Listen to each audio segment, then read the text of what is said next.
Avete mai preparato lo sfincione palermitano a casa?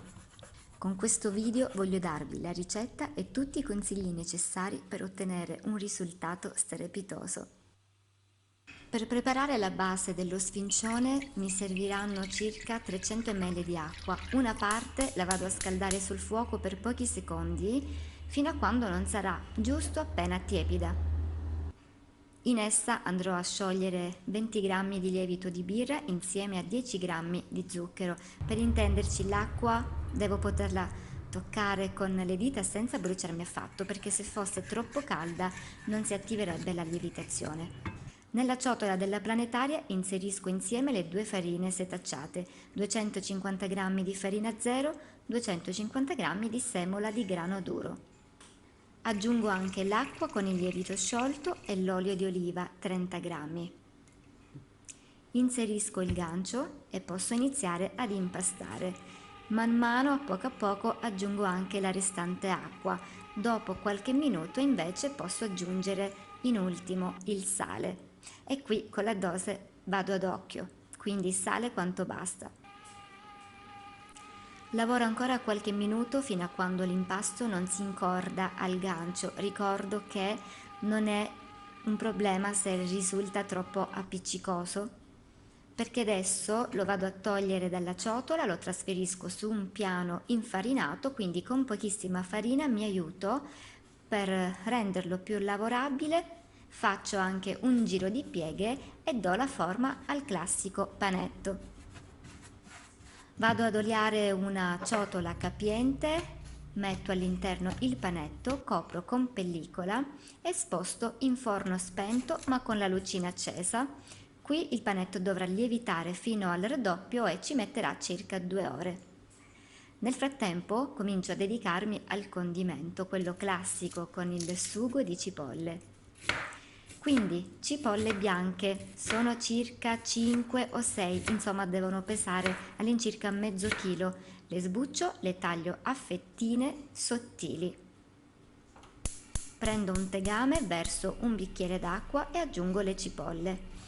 Faccio in modo che comincino a cuocere diventando morbide, perdendo l'amaro, e solo dopo qualche minuto, quando avranno asciugato l'acqua che ho aggiunto e anche un po' della loro acqua di vegetazione, vado ad aggiungere l'olio di oliva per farle soffriggere. Procedendo in questo modo otterrò un sugo più digeribile, più leggero. Adesso, oltre all'olio, aggiungo anche 5 acciughe sott'olio che si scioglieranno ben presto, lasciando tutto il loro sapore e il loro profumo. Faccio insaporire qualche minuto, poi posso aggiungere 700 g di passata di pomodoro. Aggiusto anche di sale, una bella macinata di pepe nero, sposto sul fornello più piccolo perché questo sugo dovrà cuocere molto lentamente a fiamma davvero dolce per circa 40-45 minuti o comunque fino ad apparire ben ristretto.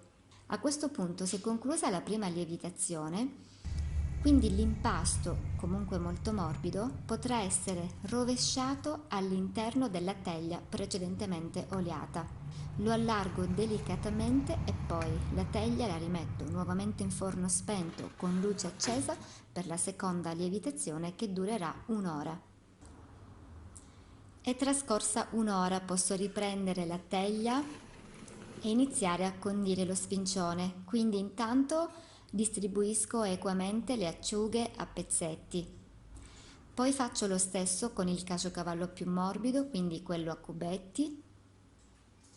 E adesso posso allargare il mio sugo di cipolle aiutandomi con un cucchiaio, formando uno strato che deve ricoprire tutta la superficie della pasta senza lasciare bordi scoperti. Adesso aggiungo anche qualche manciata di caciocavallo grattugiato e poi del pangrattato, sempre in maniera uniforme su tutto lo sfincione.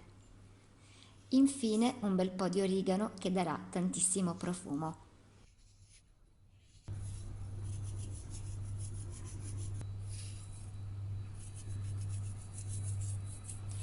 Ora che lo sfincione è ben condito, può lievitare finalmente per l'ultima volta, ancora per un'ora, sempre in forno spento. È trascorsa quest'altra ora È arrivato il momento di bagnare in superficie con un filo di olio di oliva e poi cuocere lo sfincione a circa 220 gradi. Io ho scelto la modalità ventilata, ma va bene anche quella statica. Ci metterà all'incirca 20 minuti per cuocere perfettamente. Per i primi minuti metto la teglia proprio sul fondo del forno, così che abbia davvero molto calore. Trascorso qualche minuto, controllo se sul fondo lo sfincione avrà una bella crosticina ben dorata. Posso spostare la teglia un po' più in alto. Ed eccolo pronto, ha già profumato tutta la cucina e ha davvero un bel colore, croccante alla base, morbidissimo dentro, in superficie invece il formaggio con il pan grattato hanno creato una gratinatura perfetta, davvero deliziosa. Rimarrà morbido anche per il giorno dopo, quindi se avanza non vi preoccupate perché basterà scaldarlo e lo mangerete davvero con tanto piacere.